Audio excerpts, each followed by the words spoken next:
Olá e bem-vindos! Hoje a gente vai investigar o que falta para a inteligência artificial se tornar uma parceira de programação realmente incrível. Pois é, vamos mergulhar em dois artigos de pesquisa fantásticos. O primeiro é o Efficient UC Coder, de pesquisadores da Universidade Chinesa de Hong Kong e outras instituições, que foca na eficiência. E o segundo é o da Avaliação à Melhoria, Modelos de Linguagem Grandes para Geração de Código de Prova de Conhecimento Zero, da Universidade de Ciência e Tecnologia de Hong Kong, que é todo sobre acertar a lógica do código.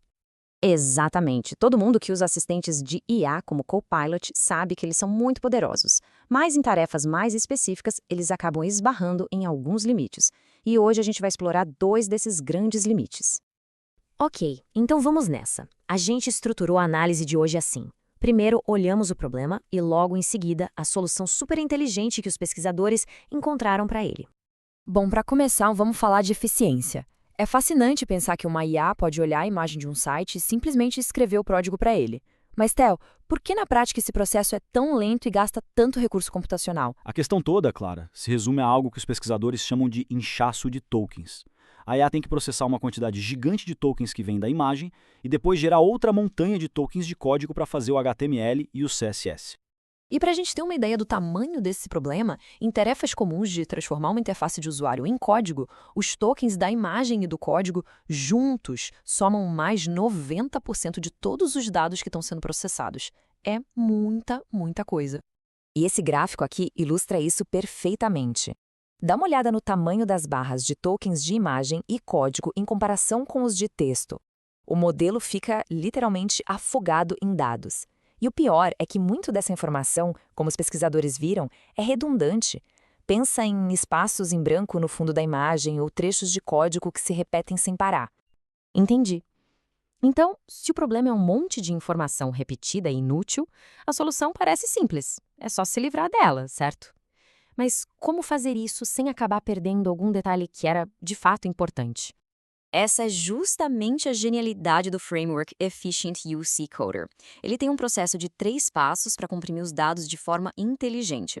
Primeiro, ele identifica os elementos principais da interface e como eles estão organizados. Depois, ele refina essa seleção, jogando fora tokens visuais que não importam, mas mantendo os que são críticos, mesmo os do plano de fundo. E esse terceiro passo parece fundamental, ele evita que a IA entre num loop infinito, escrevendo o mesmo código várias e várias vezes? Exatamente. O módulo ADTS, como eles chamam, penaliza a repetição na hora de gerar o código.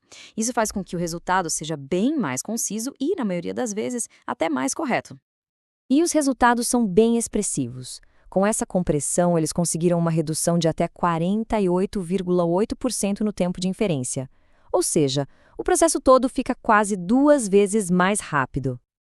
Então, não é só sobre velocidade. Ser mais rápido também quer dizer que é muito mais barato de rodar, né? Reduz o custo computacional em quase metade. É uma vitória em tanto para a eficiência. Certo. Então, o problema do excesso de informação está resolvido. Mas e agora? Vamos para um desafio completamente diferente. E quando a IA precisa gerar o tipo certo de informação num campo super complexo onde a lógica é o que mais importa? E isso nos leva direto para as provas de conhecimento zero ou ZKPs do inglês. De um jeito simples, é como provar que você sabe uma senha secreta, sem nunca ter que revelar qual é a senha. Programar esse tipo de prova é bem diferente de escrever um código comum. É mais parecido com definir um conjunto de regras ou restrições matemáticas. E este slide aqui mostra bem essa diferença. Os LLMs, que a gente conhece, treinados com bilhões de linhas de código normal, ficam totalmente perdidos com isso. Eles até conseguem escrever um código ZK que parece certo na sintaxe, mas a lógica matemática por trás quase sempre tem falhas. Nossa, essa citação do artigo resume tudo. Quer dizer, o código até roda, mas ele não prova o que deveria provar.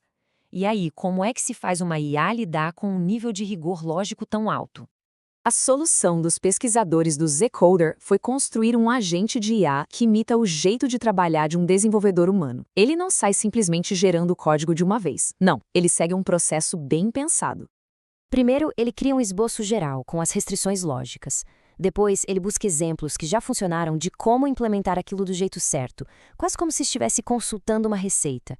E, por fim, ele gera o código e entra num ciclo de reparo. Um ciclo de reparo? Quer dizer que ele de fato verifica o próprio trabalho? Isso mesmo. Ele usa o compilador e uma bateria de testes como se fossem oráculos. Se o código tem um bug ou alguma falha de lógica, ele recebe a mensagem de erro e tenta consertar, exatamente como uma pessoa programadora faria. E o resultado desse processo é o que vemos neste gráfico. Para a linguagem Circon, que é específica de ZK, a taxa de sucesso de um modelo base era de apenas 17%. Já com o agente ZK Coder, esse número saltou para mais de 83%. Uau, é um salto gigantesco! É a diferença entre ter uma ferramenta que ajuda de vez em quando e uma que é realmente confiável, né? Então, no fim das contas, a gente viu aqui dois problemas bem distintos e cada um precisou de uma solução altamente especializada.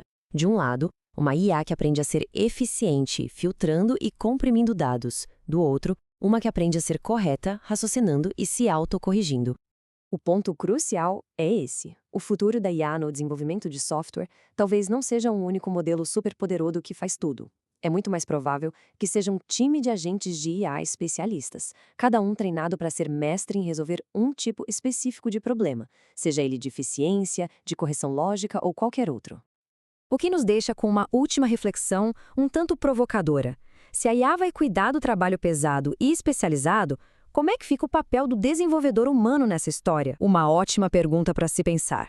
Bom, por hoje é isso. Muito obrigado pela companhia. A gente se vê na próxima?